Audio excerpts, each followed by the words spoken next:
Audio book by কেয়া থেকে আমি কেয়া বলছি। আজ আমি আপনাদের শোনাবো হুমায়ুন আহমেদের লেখা মিসির আলির অমীমাংসিত রহস্য।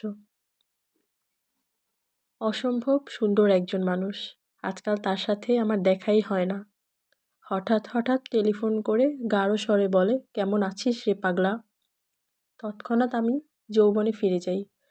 আমার হারানো যৌবন ফিরিয়ে দেওয়ার ক্ষমতা অল্প যে কজন মানুষের কাছে আছে, হাফিজুল কবির তাদের একজন।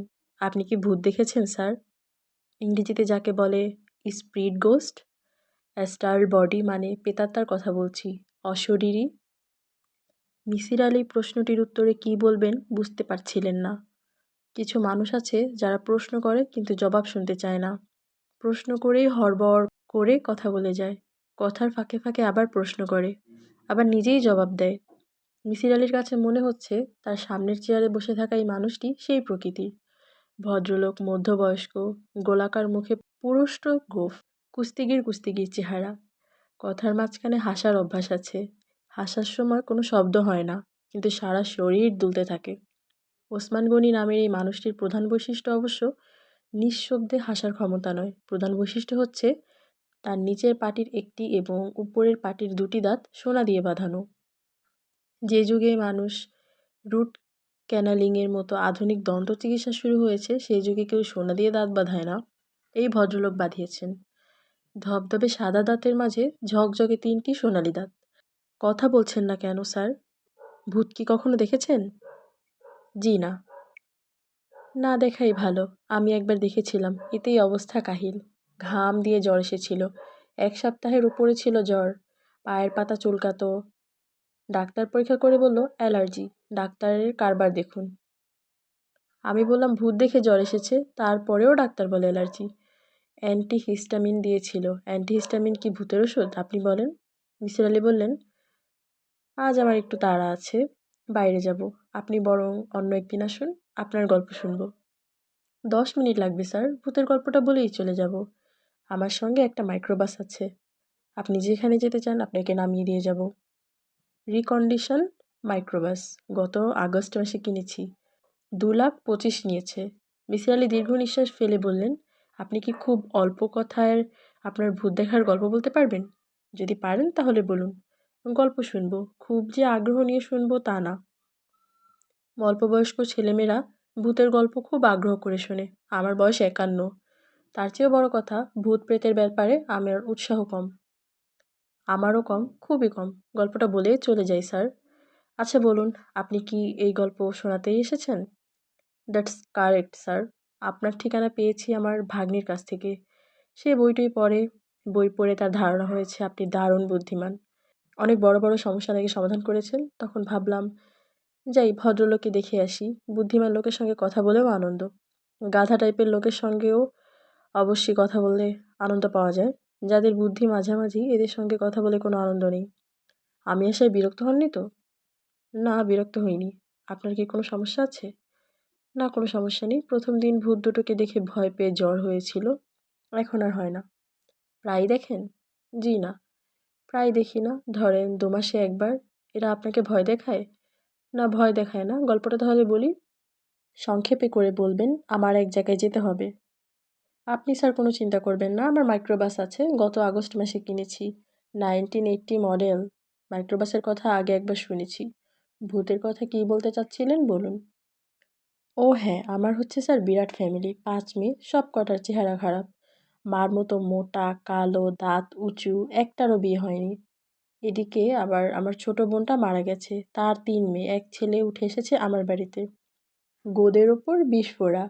আমার মা এক খালাও সঙ্গে থাকেন। বাড়ি ভর্তি মেয়ে। এক গাদা মেয়ে থাকলে যা হয়। দিন রাত ক্যাচ ক্যাচ ক্যাচ। সন্ধ্যার পর থেকে শুরু হয় ভিসিআর। রোজ রাতে এরা 1টা 2টা করে ছবি দেখে। আমার মা চোখে কিছুই দেখেন না। তিনিও ভিসিআরের সামনে বসে থাকেন।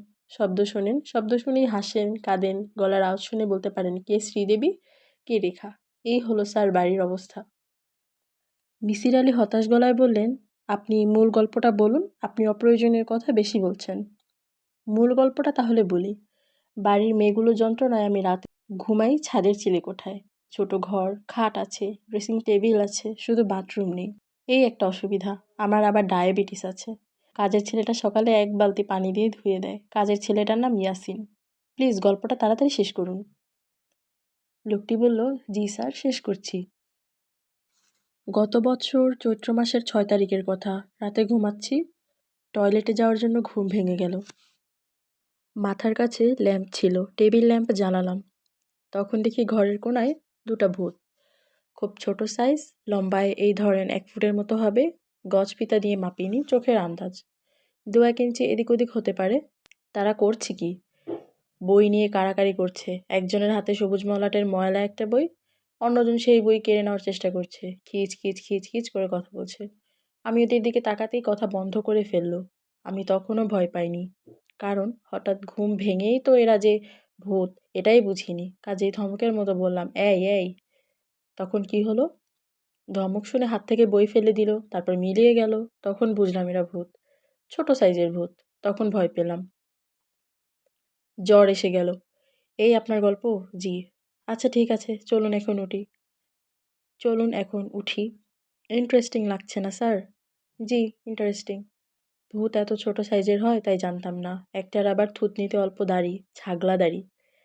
আসুন আমরা উঠি। ওসমান গনি উঠলেন। মনে হলো খুব অনিচ্ছায় উঠলেন। তার আরও কিছুক্ষণ বসার ইচ্ছা ছিল। মিসির আলি ঘরে তালা দিতে দিতে দীর্ঘশ্বাস ফেললেন।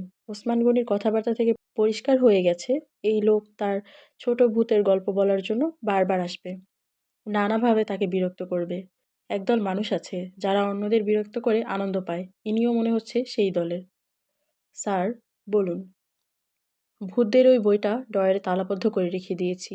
মিসির আলি বললেন, খুব ভালো করেছেন। এই বই তালাবদ্ধ থাকাই ভালো। একদিন আপনাকে দেখাতে নিয়ে আসব। কোনো প্রয়োজন নেই, মানুষদের বইয়ে আমার আগ্রহ আছে। ভূতের বইয়ে আমার আগ্রহ নেই। আমারও নেই, এই জন্য ড্রয়ারে তালাবদ্ধ করে রেখেছি। উল্টেও দেখিনি। তার উপর স্যার বইটা থেকে দুর্গন্ধ আসে, গোমূত্রের মতো গন্ধ। ভদ্রলোক আনন্দিত ভঙ্গিতে হাসলেন। মনে হচ্ছে বইটা থেকে গোমূত্রের গন্ধ আসায় তিনি আনন্দিত। মিসির আলি মনের বিরক্তি চেপে রাখতে পারলেন না। কঠিন গলায় বললেন, চলুন রওনা হওয়া যাক। আমার জরুরি কাজ আছে। জি আচ্ছা, কাজের সঙ্গে আপোষ নাই। আগে কাজ, তারপর অন্য কথা। আমি তাহলে কাল আসি? কাল আসার কি দরকার আছে? দরকার আছে স্যার, ভূতের গল্পটা ভালো মতো বলা হয় নাই। ওরা আমার সঙ্গে কী সব কথাবার্তা বলে। একটা আছে ফাজিল ধরনের, আমাকে ডাকে ছোট মামা। ভাই শুনুন, আমার কাজ আছে, আসার দরকার নেই। আমি নিজেই অসুস্থ, বিশ্রাম করছি। আপনি তো স্যার বিশ্রামই করবেন, বিছানায় লম্বা হয়ে শুয়ে থাকবেন, আমি পাশে বসে গল্প বলবো। আপনি দয়া করে আর আসবেন না, আমি একা একা বিশ্রাম করতে পছন্দ করি। ঠিক আছে, আসবো না। শুধু যদি স্যার আমাকে একটা উপদেশ দেন, কাগজে লিখে দেন, তাহলে খুব ভালো। উপদেশটা মানিব্যাগে রেখে দিব। মিসির আলি হতভম্ব গলায় বললেন, কি উপদেশ লিখবেন? মিসির আলি হতভম্ব গলায় বললেন, কি উপদেশ লিখবেন? ওসমান গনি, আপনার মৃত্যু হবে পানিতে ডুবে। খুব সাবধান, খুব সাবধান। এই লিখে আপনার নামটা সই করবেন। আমি আপনার কথাবার্তা কিছুই বুঝতে পারছি না। এইসব কথা আমি কেন লিখব? অকারণে লিখতে বলছি না স্যার, কারণ আছে। যে ভূতটা আমাকে ছোট মামা ডাকে সে আমাকে বলেছে আমার মৃত্যু পানিতে ডুবে হবে। আমাকে সাবধান করে দিয়েছে। ভূতের কথা কে বিশ্বাস করে বলেন? কেউ বিশ্বাস করে না, আমিও করি না। এখন যদি আপনি দয়া পরবশ হয়ে লিখে দেন। দেখুন ওসমান গনি সাহেব, এ জাতীয় কথা আমি কখনো লিখব না। চলুন আমরা ঘর থেকে বের হই, আকাশের অবস্থা ভালো না, ঝড় বৃষ্টি হবে। লেখাটা না দিলে আমি স্যার যাব না। লিখে দিলে আর কোনো দিন এসে বিরক্ত করব না। আমি স্যার এক কথার মানুষ। মানিব্যাগটা খুললেই আপনার লেখাটা চোখে পড়বে, খুব সাবধান হয়ে যাব। পানির ধারে কাছে যাব না। এটা লিখে দিলে আপনি চলে যাবেন? জি, আর কোনো দিন আসবো না। বললাম তো স্যার, আমি এক কথার মানুষ। বেশ বসুন, লিখে দিচ্ছি। চা খেতে ইচ্ছে করছে, চিনি ছাড়া 1 কাপ চা হবে কি? চা হবে না। আপনার কি প্যাড আছে স্যার? প্যাডে লিখে দিলে ভালো হয়। না, আমার প্যাড নেই। তাহলে নাম সই করে ঠিকানা লিখে দিবেন আর টেলিফোন নাম্বার, যদি টেলিফোন থাকে। ঠিকানা লিখে দিচ্ছি, টেলিফোন নেই। টেলিফোন না থাকাই ভালো, বড়ই যন্ত্রণা। এমন সব আজে বাজে টেলিফোন আসে। এই পর্যন্ত আছাড় দিয়ে আমি কটা টেলিফোন ভেঙেছি বলুন তো স্যার? মিসির আলি দীর্ঘ নিঃশ্বাস ফেলে বললেন, এই নিন আপনার কাগজ, এখন চলুন যাওয়া যাক। দয়া করে আবার এসে আমাকে বিরক্ত করবেন না। স্যার থ্যাঙ্কস, খুব উপকার করেছেন। ওসমান গনি রাস্তায় নেমে বিস্মিত হয়ে এদিক ওদিক তাকাতে লাগলেন। কোনো মাইক্রোবাস দেখা যাচ্ছে না। মিসির আলি বললেন, আপনার মাইক্রোবাস কোথায়? ওসমান গনি খুব স্বাভাবিক গলায় বললেন, নতুন ড্রাইভার। ব্যাস নিয়ে পালিয়ে গেছে বোধহয়। আপনি কি বলেন স্যার? মিসির আলি কী বলবেন ভেবে পেলেন না। যে চায়ের দোকানের সামনে মাইক্রোবাসটি দাঁড়িয়ে ছিল সেই চায়ের দোকানিকে জিজ্ঞেস করা হলো। সে বলল তার দোকানের সামনে কখনোই কোনো মাইক্রোবাস দাঁড়িয়ে ছিল না। মিসির আলি কী বললেন ভেবে পেলেন না। ওসমান গনি চিন্তিত গলায় বললেন, বিরাট সমস্যা হয়ে গেল। আমি এখন বাসায় যাব কী করে? আমার তো বাসার ঠিকানা মনে নেই। আমি আপনার কথায় কিছুই বুঝতে পারছি না। বাসার ঠিকানা মনে নেই মানে? আমার কিছু মনে থাকে না। ও আচ্ছা, আচ্ছা, নোটবুকে ঠিকানা লেখা আছে। স্যার, আপনি আমাকে একটা রিকশা ঠিক করে দেন।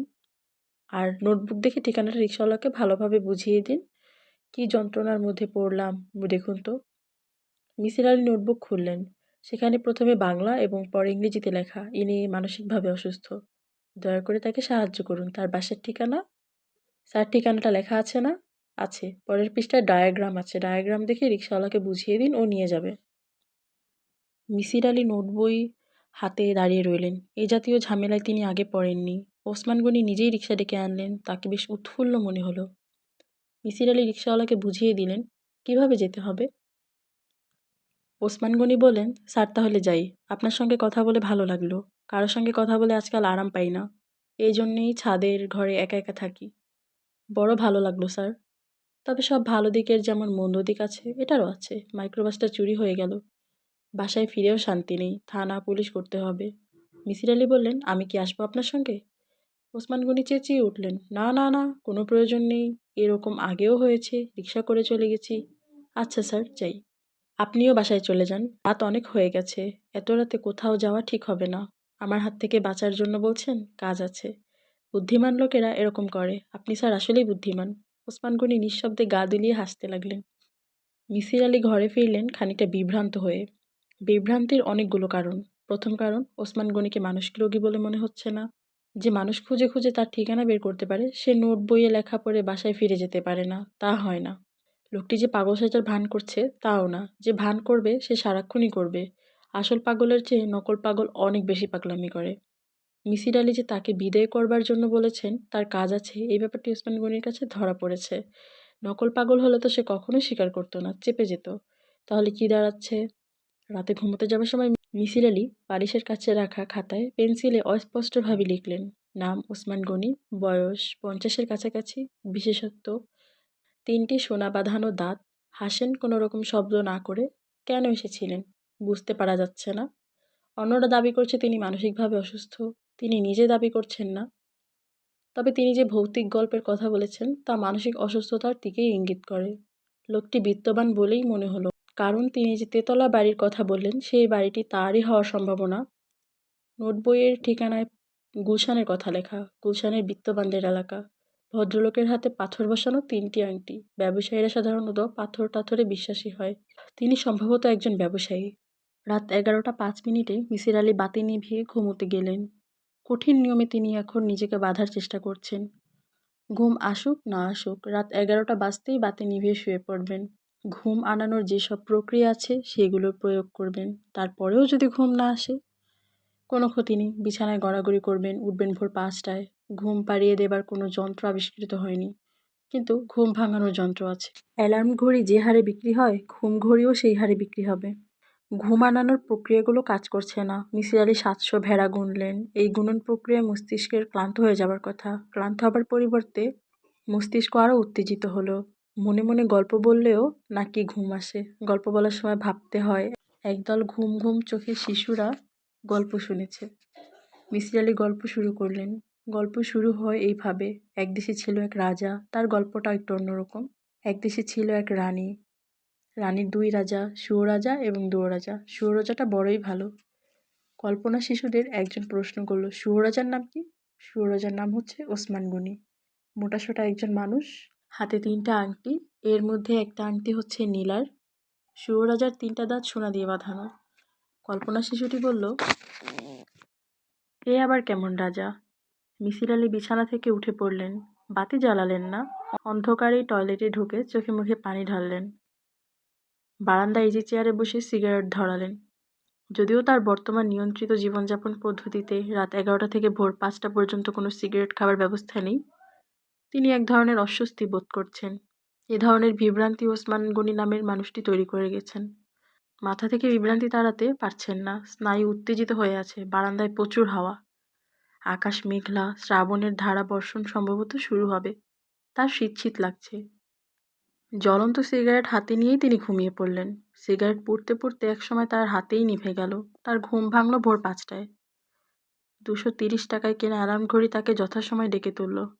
তিনি হাত মুখ ধুলেন, কেরাসিন কুকারে চা বানিয়ে খেলেন, খানিকক্ষণ ফ্রি হ্যান্ড এক্সারসাইজ করলেন। এও নিয়ন্ত্রিত জীবনযাপন পদ্ধতির অংশ। ডাক্তার বিশেষভাবে বলে দিয়েছেন, পাথরের মতো মুখ করে বলেছেন, মিসির আলি সাহেব, আপনার শরীরের কলকব্জা সবই নষ্ট হয়ে গেছে। আপনি কি এটা জানেন? মিসির আলি হাসতে হাসতে বললেন, জানি। আরও কিছুদিন বেঁচে থাকতে চান, না এখনই মরে যেতে চান? অল্প কিছুদিন বাঁচতে চাই। ডাক্তার বলল, কতদিন? এই ধরুন 1 বছর। মিসির আলি ভেবেছিলেন ডাক্তার বলবেন, 1 বছর কেন? ডাক্তার সে প্রশ্ন করলেন না। খসখস করে প্রেসক্রিপশনে একগাদা কথা লিখতে লাগলেন। ভোরবেলা খোলা জায়গায় দাঁড়িয়ে 15 মিনিট ফ্রি হ্যান্ড এক্সারসাইজ হচ্ছে তারিখ। এক্সারসাইজের পর 1 ঘন্টা প্রাতঃভ্রমণের ব্যাপার আছে। এখন ঝড় টাইফুন কোনোটাই হচ্ছে না। টিপ টিপ করে বৃষ্টি অবশ্য পড়ছে। সেই বৃষ্টি অগ্রাহ্য করে বের হওয়া যায়। ছাতা মাথায় সকালে হাঁটতে বের হওয়া মন্দ নয়। সকালবেলা এই বেড়ানোটা তার খারাপ লাগে না। বিচিত্র বিচিত্র সব চরিত্র দেখা যায়। একদল মানুষ প্রাতঃভ্রমণকে প্রায় উপাসনার পর্যায়ে নিয়ে এসেছে। উপাসনার যেমন কিছু নিয়ম আছে, এদেরও আছে। টিফিন ক্যারিয়ার খুলে হাউ হাউ করে পরোটা গোস্ত গিলতে থাকে। তাতে মনে হয় তাদের সৃষ্টি করা হয়েছে খোলা মাঠে বসে গোস্ত পরোটা খাওয়ার জন্য। মিসির আলি বেরোবার মুখে বাধা পেলেন। গেটের কাছে আসতেই 30-35 বছর বয়সী এক ভদ্রলোক এসে শীতল গলায় বলল, আপনি কি বেরোচ্ছেন? মিসির আলি অবাক হয়ে বললেন, হ্যাঁ। কাল রাতে ওসমান গনি নামের একজন কেউ কি আপনার কাছে এসেছিলেন? মিসির আলি বললেন, এসেছিলেন। ওই বিষয়ে আপনার সঙ্গে কিছুক্ষণ কথা বলবো। আমি পুলিশের লোক, ইন্সপেক্টর অফ পুলিশ। আমার নাম রকিবউদ্দিন। মিসির আলি সহজ গলায় বললেন, ওসমান গনি কি মারা গেছেন? হ্যাঁ, মারা গেছেন। আপনি কি করে জানলেন? অনুমান করেছি। আমার অনুমান শক্তি ভালো। অনুমান শক্তি ভালো থাকাই ভালো। আসুন কথা বলি। বিষয়টা অত্যন্ত গুরুত্বপূর্ণ। হোম মিনিস্টার নিজেই ইন্টারেস্ট দেখিয়েছেন। বেশিক্ষণ আমি আপনাকে বিরক্ত করব না। প্রাথমিকভাবে আধা ঘন্টার মতো কথা বলবো, পরে আবার আসবো। রকিবউদ্দিন সাহেব, এখন তো আপনার সঙ্গে কথা বলতে পারবো না। এখন মর্নিং ওয়ার্কে যাচ্ছি। 1 ঘন্টা মর্নিং ওয়াক করব, আপনাকে 1 ঘন্টা পরে আসতে হবে। আপনাকে 1 ঘন্টা অপেক্ষা করতে হবে। 1 ঘন্টা অপেক্ষা করা সম্ভব নয়, আপনাকে এক্ষুনি কথা বলতে হবে। এমন কোনো আইন কি আপনাদের আছে যে পুলিশ যখন কথা বলতে চাইবে তখনই কথা বলতে হবে? আইনের বিষয় নয়, হোম মিনিস্টার নিজে বলেছেন। তিনি বিষয়টায় খুব আগ্রহ দেখাচ্ছেন। আমি এই মুহূর্তে তেমন আগ্রহ দেখাচ্ছি না।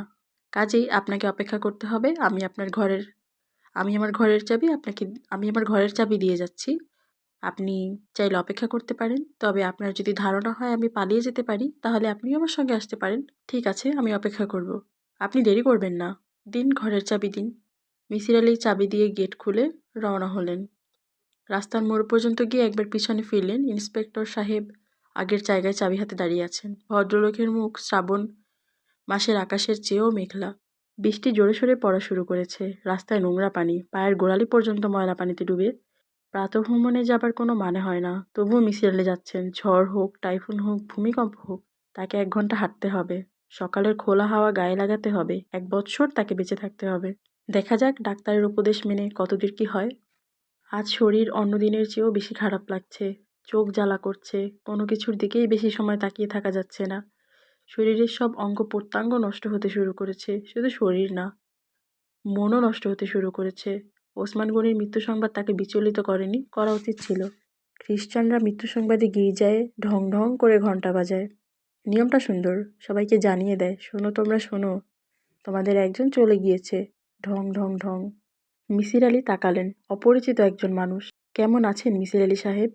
মিসির আলি তাকালেন। অপরিচিত একজন মানুষ। অপরিচিত মানুষদের প্রশ্নের জবাব খুব অল্প কথায় দিতে হয়। কিন্তু মিসির আলি দীর্ঘ বাক্য বললেন, আমি ভালো না। শরীর নষ্ট হয়ে যাচ্ছে, মনও নষ্ট হচ্ছে। অপেক্ষা করছি ঘন্টার জন্য। ঢং ঢং ঢং। ভাই যাই। অপরিচিত ভদ্রলোক অবাক হয়ে তাকিয়ে আছেন। তিনি এতটা অবাক হচ্ছেন কেন তা মিসির আলি ধরতে পারলেন না। পুলিশের লোকদের বিব্রত করে সবাই বোধহয় এক ধরনের আনন্দ পায়। 1 ঘন্টার জায়গায় মিসির আলি 2 ঘন্টা দেরি করলেন। ভ্রমণ শেষ করে হোটেলে রাহমানিয়ায় নাস্তা করলেন। খুঁটিয়ে খুঁটিয়ে সবকটা পত্রিকা পড়লেন। গুরুত্বপূর্ণ মৃত্যুর কথা খবরের কাগজে থাকবেই। ওসমান গনি সম্পর্কিত কোনো খবর পত্রিকাতে নেই। হোম মিনিস্টারের কাছে মানুষটি অত্যন্ত গুরুত্বপূর্ণ হলেও কাগজের লোকদের কাছে হয়তো নয়। হোটেল রহমানিয়া থেকে বের হয়ে তিনি নিতান্তই অকারণে নিউ মার্কেটে কাঁচা বাজারে গেলেন। ভোরবেলা এখানে মাছের পাইকারি কেনা বেচা হয়। গাদাগাদি করে রাখা মাছের স্তূপ হাঁক-ডাক হয়ে বিক্রি হয়। যারা কেনে তারা মুখ কালো করে কেনে, যারা বিক্রি করে তারাও মুখ কালো করে বিক্রি করে। দেখতে মজা লাগে। মিসির আলি ঘরে ঢুকতে ঢুকতে বললেন, ১ ঘন্টার কথা বলেছিলাম, একটু দেরি হলো। পুলিশ সাহেব গম্ভীর গলায় বললেন, আপনি ১ ঘন্টা ২৫ মিনিট দেরি করেছেন। বোঝাই যাচ্ছে মানুষটি বিরক্ত। পুলিশের লোকদের বিরক্তি প্রকাশের ভঙ্গি অন্যদের মতো নয়। রকিবউদ্দিন তার বিরক্তি প্রকাশ করছে ঘন ঘন নিঃশ্বাস ফেলে। রকিবউদ্দিনের সঙ্গে আরও একজনকে দেখা যাচ্ছে। সেই মনে হচ্ছে পদমর্যাদায় ছোট। ঘরে আরও চেয়ার থাকতেও বসেছে মুড়ায়। তার হাতে কাগজ এবং কলম। মিসির আলি বললেন, আপনারা কি চা খাবেন? চা করি? চা খাবো না, আপনি আমার সামনে বসুন, কথার জবাব দিন। আপনি এমন ভঙ্গিতে কথা বলছেন যেন আমি একজন আসামি। আমি কি আসামি? খুন যখন হয় তখন খুনির পরিচিতি সবাইকে আসামি ভেবে নিয়ে পুলিশ এগোয়। ওসমান গনি খুন হয়েছেন। আপনি প্রশ্ন করবেন না, প্রশ্ন করার কাজটা আমি করব। আপনি উত্তর দিবেন। বেশ, প্রশ্ন করুন। আপনি দাঁড়িয়ে না থেকে আমার সামনের চেয়ারটায় বসুন। চেয়ারে না বসে আমি বরং খাটে বসি। পা তুলে বসা আমার অভ্যেস। আপনারা শোবার ঘরে চলে আসুন, আমি খাটে পা তুলে বসবো, আপনারা চেয়ারে বসবেন। পুলিশ সাহেবের মুখ কঠিন হয়ে গেল। আমি অন্য শোবার ঘরে ঢুকি না। কথাবার্তা যা হবার এখানেই হবে। বেশ, প্রশ্ন করুন। রকিবউদ্দিনের সঙ্গে লোকটি খাতা এবং পেন্সিল হাতে তৈরি। মনে হচ্ছে শর্ট হ্যান্ড জানা কেউ। আজকালকার পুলিশদের সঙ্গে শর্ট হ্যান্ড জানা লোকজন হয়তো থাকে, মিসির আলি জানেন না। পুলিশদের সঙ্গে তার সেরকম যোগাযোগ কখনো ছিল না। প্রশ্নের ধারা দেখে মনে হচ্ছে রকিবউদ্দিন দীর্ঘ ১.৫ ঘন্টা বসে বসে সব প্রশ্ন সাজিয়ে রেখেছেন। কোনটির পর কোনটি করবে তাও ঠিক করে রাখা। তবে প্রশ্নগুলোর মধ্যে কোনো প্রাণ নেই। প্রতিটি প্রশ্ন এক ভঙ্গিতে করা হচ্ছে। স্বরের ওঠানামা নেই। Robot robot. Inspector. Misir Ali সাহেব। মিসির। জি। ইন্সপেক্টর। আপনি কি করেন? একসময় অধ্যাপনা করতাম, এখন কিছু করি না। কিছু না করলে আপনার সংসার চলে কি করে? মিসির সাহেব বললেন, আমার সংসার নেই, একা মানুষ, কোনো না কোনোভাবে চলে যায়। একা মানুষদেরও বেঁচে থাকার জন্য টাকা লাগে। সেই টাকাটা আসে কোথা থেকে? ওসমান গনির মৃত্যুর সঙ্গে আপনার এই প্রশ্নের কোনো সম্পর্ক ধরতে পারছি না। আপনি আমার প্রশ্নের জবাব দিন। আপনাকে সম্পর্ক খুঁজতে হবে না। বাজারে আমার লেখা কিছু বই আছে, পাঠ্য বই। এগুলো থেকে রয়্যালিটি পাই। বাড়ি ভাড়া কত দেন? আগে দিতাম ১৫০০ টাকা, ইলেকট্রিসিটি এবং পানিসহ। এখন কিছু দিতে হয় না। ইন্সপেক্টর বললেন, কেন দিতে হয় না? মিসির আলি বললেন, বাড়িওয়ালা ভদ্রলোকের একটা সামান্য সমস্যার আমি সমাধান করেছিলাম। তারপর থেকে উনি ভাড়া নেন না। কি সমস্যা? ভৌতিক সমস্যা। ওনার বাড়িতে ভূতের উপদ্রব ছিল, সেই উপদ্রব দূর করেছি। আপনি কি ভূতের ওঝা নাকি? আমি ভূতের ওঝা নই। অবশ্য এক অর্থে ভূতের ওঝা বলতেও পারেন। কিছু মনে করবেন না, আপনার প্রশ্নের ধারা আমি বুঝতে পারছি না। ওসমান গনি সাহেব কি মাঝে মাঝে আপনাকে অর্থ সাহায্য করতেন? না, গতকালকে আমি তাকে প্রথম দেখি। আপনি বলতে চাচ্ছেন যে উনি আপনার কাছে এসেছিলেন? জি। উনি কখন এসেছিলেন আপনার কাছে? উনি রাত ৮টার সময় এসেছিলেন, ৯:৩০টায় চলে যান। ওনার সম্পর্কে আপনি কি জানেন? আমি কিছুই জানি না, আপনি মিথ্যে কথা বলছেন। ইন্সপেক্টর বললেন, আপনি মিথ্যা কথা বলছেন। কারণ উনি যে ব্যবসায়ী তা একটা খাতায় আপনি তার সম্পর্কে লিখে রেখেছেন। আপনার শোবার ঘরে বালিশের কাছে রাখা একটা খাতায় আপনি তার সম্পর্কে লিখেছেন। মিসির, জেনে লিখিনি, অনুমান করে লিখেছি। আরেকটি কথা, খানিকক্ষণ আগে যে বললেন আপনি কারো শোবার ঘরে ঢোকেন না, তা ঠিক নয়। আপনি আমার অনুপস্থিতিতে আমার শোবার ঘরে ঢুকেছেন। ইন্সপেক্টর, সন্দেহজনক জায়গায় অনুসন্ধান চালানোর অধিকার পুলিশের আছে। মিসির, তার জন্য সার্চ ওয়ারেন্ট লাগে। আপনার কি সার্চ ওয়ারেন্ট আছে? ইন্সপেক্টর, মিসির আলি সাহেব, আমার সার্চ ওয়ারেন্ট আছে। আমি কাঁচা কাজ করি না। দেখতে চান? দেখতে চাই না, বুঝতে পারছি আপনি সত্যি কথা বলছেন। আর কি জানতে চান বলুন। ওসমান গনি সাহেব, ঠিক কী কারণে এসেছিলেন? ঠিক কী কারণে এসেছিলেন তা আমার কাছে পরিষ্কার নয়। দুটা ছোট সাইজের ভূতের কথা বললেন, আমার কাছে মনে হলো তিনি মানসিকভাবে অসুস্থ। আপনার ধারণা উনি মানসিক রোগী? আমি পুরোপুরি নিশ্চিত নই, তবে সম্ভাবনা আছে। তার হত্যাকারীদের নাম তিনি আপনাকে বলে গেছেন? সেই নাম বলুন। আপনার কথায় আমি বিস্মিত বোধ করছি। এ ধরনের কোনো কথাই হয়নি। তাছাড়া শুধু শুধু তিনি আমাকে হত্যাকারীর নাম বলতে যাবেন কেন? এটা আমাদেরও প্রশ্ন। আচ্ছা, উনি যখন কথা বলছিলেন তখন কোনো বিশেষ কিছু কি আপনার নজরে পড়েছে? আমি খুব খুঁটিয়ে ওনাকে লক্ষ্য করিনি। তার সোনায় বাঁধানো দাঁত ৩টা দেখে অবাক হয়েছি। এই যুগে সোনা দিয়ে কেউ দাঁত বাঁধায় না। উনি কি আপনাকে বললেন যে ওনার দাঁত সোনা দিয়ে বাঁধানো? নাকি এও আপনার অনুমান?